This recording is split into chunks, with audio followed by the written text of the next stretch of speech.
Est-ce que le e-commerce, il est si peu écologique et environnementalo-compatible que ça? On est dans une période de consommation importante, donc on peut tout remettre en cause sur les modes de consommation globaux. Peut-être que dans le temps, on le fera, mais en tout cas, à très court terme, ça ne me semble pas être le sujet. Le sujet qui a été très bien posé, c'est comment on fait e-commerçant et commerçant, je mets tout le monde ensemble, pour réduire l'impact, l'empreinte carbone, en sachant que pour moi, elle se situe à 3 niveaux. C'est qu'est-ce qu'on fait des produits, qu'est-ce qu'on fait en logistique, qu'est-ce qu'on fait dans les systèmes d'information. Nous, effectivement, notre postulat de départ, c'était justement de se dire on va essayer de faire mieux consommer nos clientes. Alors, c'était très ambitieux, mais l'idée, en fait, est très simple, c'est on va leur demander leur goût, leurs besoins et leur budget.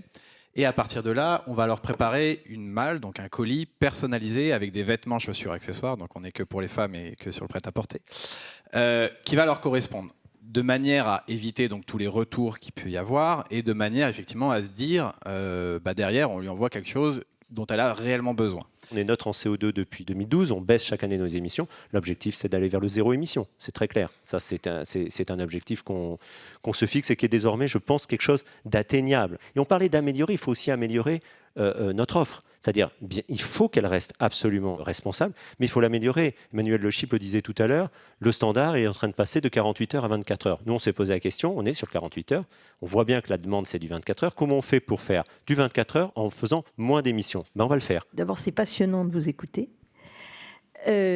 Parce que c'est positif et que par les temps qui courent, le positif est très bienvenu. Ça, c'est la première chose, c'est pour le moral. Au-delà de cela, vous avez mis l'accent sur quelque chose qui me paraît fondamental, c'est qu'on ne peut pas parler de ces sujets en séparant le social, le sociétal et l'environnemental. Ça n'a pas de sens. Et vous dites vous-même que vous cartonnez là où, en fait, vous avez su donner une dimension sociale et sociétale à ce que vous faisiez. Et donc, en fait, on est aussi sur un autre sujet qui est celui de la transformation de la mission de l'entreprise.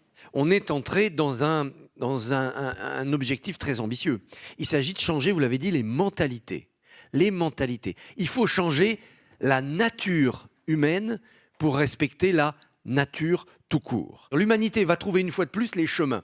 Ils sont difficiles, ils sont obscurs, ils sont coûteux, ils sont incertains, donc on tâtonne beaucoup, on essaye, on recule. On ne va pas procéder par illumination.